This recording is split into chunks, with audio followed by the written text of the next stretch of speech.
Very interesting. Good morning po ulit. Yes, Cathy. Recently po kasi nagkaroon po ng forum po somewhere in San Juan. At ito po ay ang sinasabi po ng COMELEC mismo na ang lahat ng mga social media accounts ng mga tatakbong kandidato at mga partido po ay kinakailangan nilang irehistro sa COMELEC po mismo. Ano po ang take ninyo?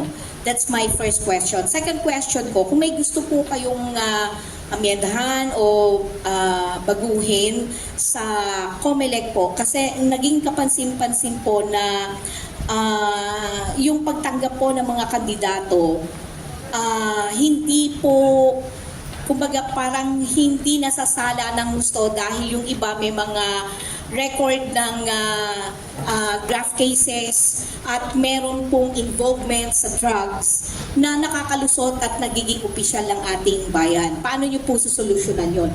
And the third one is, anong ahensya po ng pamahalaan ang may pinakamalalang korupsyon ayon sa inyong pagkakaalam?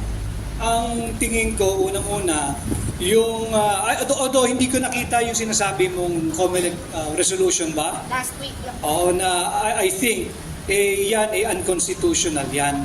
Because that is curtailment of free speech. Anong pag-alam mo doon sa social media account ng kandidato? Kung doon siya naghahayag, yan ang kanyang sariling personal freedom wall. You do not have the right to regulate it. Not even COMELEC.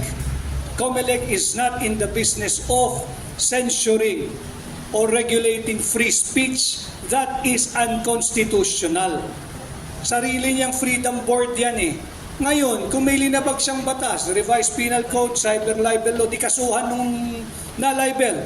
But it's not for the COMELEC to police yung ating personal freedom spaces. Anong gusto kong makita sa COMELEC? I want to see a hybrid form of election. Manual counting sa precinct level, automated and transmission.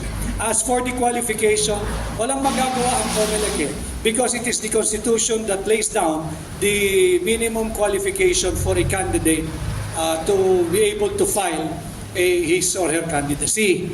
Kung may ko-contest man, labanan siya ng may magprotesta na lamang.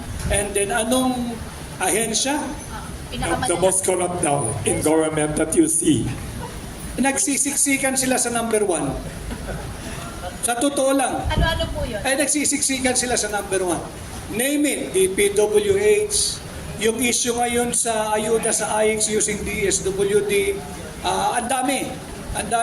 And both houses of Congress dahil nga yung liquidation by certification. Lahat nag-uunahan sila. Ay, follow up sa tanong ni Cathy. Even the BIR, an official of the BIR, let me just put it this way, he was thinking aloud na bagsak yung kanilang collection, hindi nila mamimit yung revenue.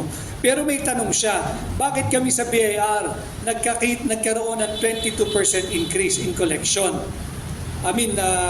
Tumaas yung collection efficiency nila ng 22%.